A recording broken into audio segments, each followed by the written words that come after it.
All right, let's do it. We're diving deep into one of those rivalries that's like classic Americana, you know? It's Burger King versus McDonald's.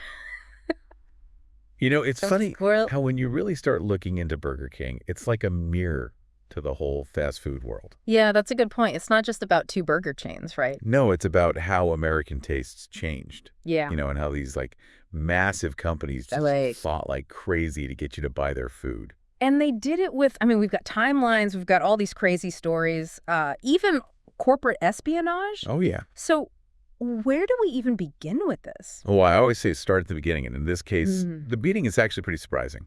So Burger King, the founders, they were inspired by McDonald's. Wait, really? I always thought they were like rivals from like the very start. Well, this was way back like 1953. Oh, okay. wow. Before Ray Kroc turned McDonald's into like the global thing we know. The McDonald brothers, they had this like super efficient burger system. It was really catching on. And these two guys in Florida, in Jacksonville, Okay. they saw it. They're like, that's a good idea. Interesting. So even back then, McDonald's was already like the big influence. Oh, yeah. Huh. So when did Burger King like start to figure out its own thing? It's all about franchising. Yeah. Okay. Okay. Both McDonald's and Burger King, they were all about franchising early on. But they did it totally different. Right. You see, McDonald's was really strict. Yeah. Every McDonald's looks the same, feels the same. Burger King, it was like the Wild West. Like anything goes. Pretty much. Yeah. Different menus, different designs. They even had different names for the burger sometimes. Wow. Total chaos. So that sounds kind of fun, right? It does. Like if you're the franchise owner, you can do whatever you want. Yeah, but it was a huge problem. Why is that? Well, if you're a customer, think about it.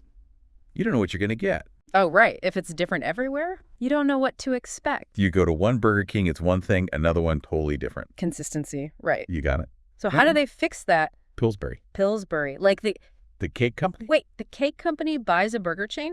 1967. Pillsbury seized this potential in Burger King, Okay. but they knew it needed a serious makeover. Okay. That is Right. wild. Pillsbury just buys Burger King. What were they thinking? Well, think about it. Pillsbury was already huge in the food world, Yeah.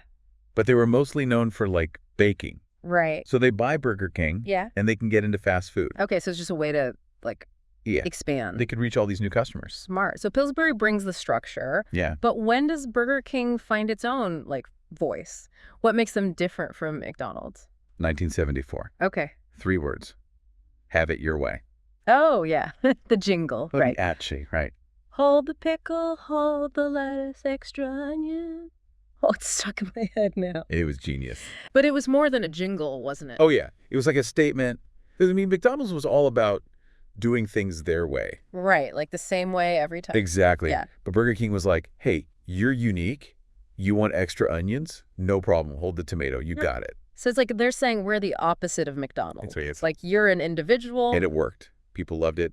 It was risky, but it paid off big time. Yeah, they totally leaned into that. Oh, yeah. But then it gets even crazier, right? Because somebody from McDonald's goes over to Burger King. 1977. Okay.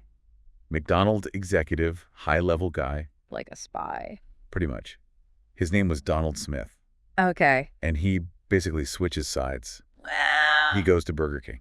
Okay, so he knows all the McDonald's secrets, Every. and he brings that to Burger King. Oh, yeah. Yeah. And he had all these ideas about how to really compete with McDonald's. So he's like a double agent in the Burger Wars. He was a big deal. And when he got to Burger King, things were about to get really, really interesting. Okay, so that's where we're going to pick up next time, right? The Burger Wars are about to heat up. Oh, yeah. Things are about to get wild. I cannot wait. All right, we'll be back with more of this epic rivalry. All right, so the 1980s, the Burger Wars, this is where things get really crazy. Things got intense.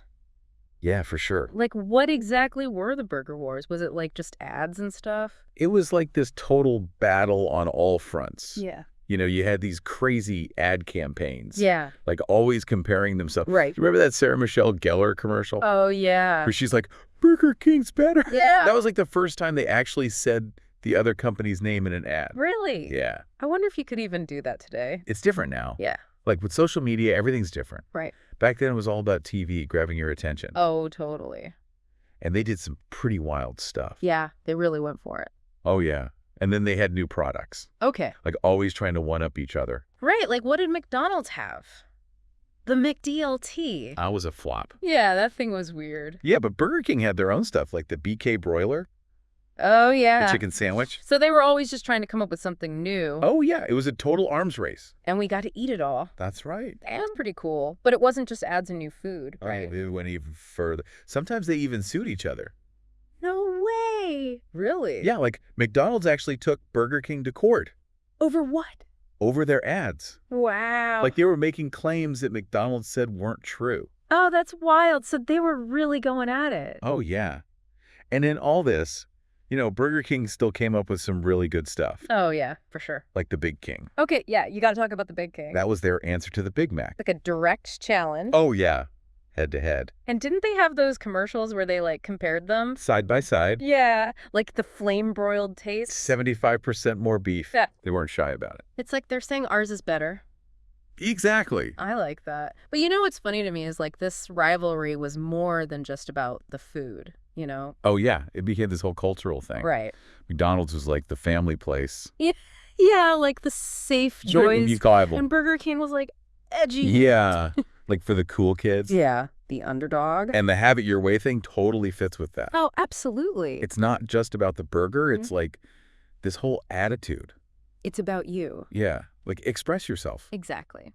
But while this is all going on, Burger King had a lot of different owners, right? Yeah. It was like a revolving door. Like who are some of the owners? Well, Pillsbury sold them off, and then this British company bought them. Okay. They made alcohol, like liquor. A liquor company owns Burger King? Yeah. And then after that, it was like all these different investment companies. So it was just like up and down. It was chaotic. Yeah, and they're trying to fight this burger war with McDonald's at the same time? Yeah. It was a wild time. How did they even stay focused? Well, that's Burger King. They're survivors. Yeah. No matter who owned them, they always wanted to beat McDonald's. Okay, so they're going through all this, and then there's that Whopper thing. Oh, yeah. Remind me about that. So Burger King, they come out and they're like, hey, McDonald's, let's make a burger together. Really? Yeah. They called it the Whopper. And it was for charity. Yeah. All the money would go to charity. That's a cool idea. That's a great idea. What did McDonald's say? They said no. They didn't want to do it? Nope. I mean, I get it. It's Yeah. like their biggest rival. Exactly. But it was a good idea. Oh, yeah. Burger King got a lot of attention for it. Oh, I bet. Whether it happened or not, everyone was talking about it. That's smart. Yeah. So even all these years later, they're still like rivals. Oh, yeah. It never really went away. It's like built into them. But now, it's not just about selling more burgers. What is it about? It's about legacy. Oh, okay. Like, who's going to be the king of burgers? That's a good question. And that's something to think about, right? But it's not just about Burger King and McDonald's. Right? No, it's about more than that. Like what? It's about America. Okay. Like how our tastes change. Right. How we eat. Yeah, the whole fast food world. Exactly. It's a big story. So as we're kind of finishing up this part of our deep dive, what's like the main thing you want our listener to think about? Think about how much power these companies have. Like, they can really make you want their food. Oh, yeah, totally. Like, you see those golden arches, you know exactly what it is. Or the Burger King crown. You hear a jingle, gets stuck in your head. It's crazy how much they're part of our lives. And, we have memories tied to their food. Yeah, for sure. But it's not just about eating burgers without thinking, right? No, people are starting to think more about the impact of fast food. Like what kind of impact? On our health, the environment, even how workers are treated. Right. And Burger King and McDonald's, they have to change with the times. So they have to adapt. Yeah, they have to offer healthier options. Okay. And think about the environment and treat their workers fairly. It's interesting how they have to do all that just to stay in business. Oh, yeah. It's not just about making burgers anymore. They have to keep up with the world. That's really cool. So we've talked about the early days, the crazy burger wars, and all the stuff they have to deal with today. It's been a wild ride. But I know you have some stories that are like extra crazy stuff that most people don't know. Oh, I've got a good one. Okay, give me a hint. It involves a mascot, a parade, and a lot of feathers. Okay, now I got to hear this. All right, you got to tell me this story. Mascots, parades, and feathers. What happened? Okay, so this is like classic Burger King, guerrilla marketing. So it's 1998. Okay. And Burger King, they just came out with this new mascot, the BK King. Yeah. And he was like this silent creepy kind of guy He was a little creepy. with a crown, sunglasses, Yeah. and he was supposed to be like, cool, you know, Yeah, I get it. like Burger King's image. Right. So that year, McDonald's is sponsoring the Macy's Thanksgiving Day Parade. Oh, of course, yeah. Makes sense, right? Big floats, Ronald McDonald, everyone's watching. It's like the perfect place to advertise. Totally. And Burger King, they saw this as an opportunity. Okay, what did they do?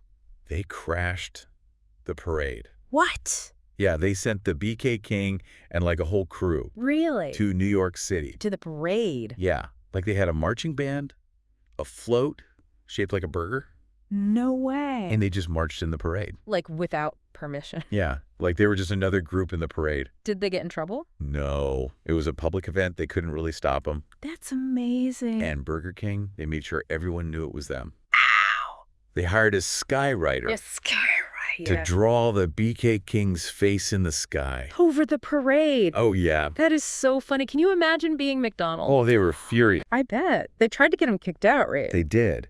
But the parade people were like, nope, it's a public event. That's hilarious. But it was genius for Burger King. Oh, totally. Everyone was talking about it. Free publicity. Yeah. They got so much attention. It was all over the news. That's amazing. They took this rivalry to a whole other level. Oh, yeah, they were always trying to one-up each other. I love it. This whole story is just wild. I mean, who knew there was so much to it? It's more than just burgers, right? It's like a whole history of America. And it's still going on. Yeah, that's a good point. So what's the big thing you want our listener to remember? Next time you see a Burger King or a McDonald's, Yeah, remember there's a whole story there. totally. Like all this crazy stuff happened. It's not just fast food. Yeah, it's about culture, competition, all that stuff. Well said. Well, I think that about covers it for our deep dive today. Thanks for joining us, everyone. Ain't fun. And whether you prefer the Whopper or the Big Mac, you gotta admit, Burger King and McDonald's have really shaped the world. They've left their mark for sure. So until next time, As always, subscribe to our channel, like this video, and comment below. yeah, leave us your thoughts. Let us know what you think. And don't forget to check out the links in the description. You might find some useful stuff there. We'll see you in the next episode. Bye-bye. Bye.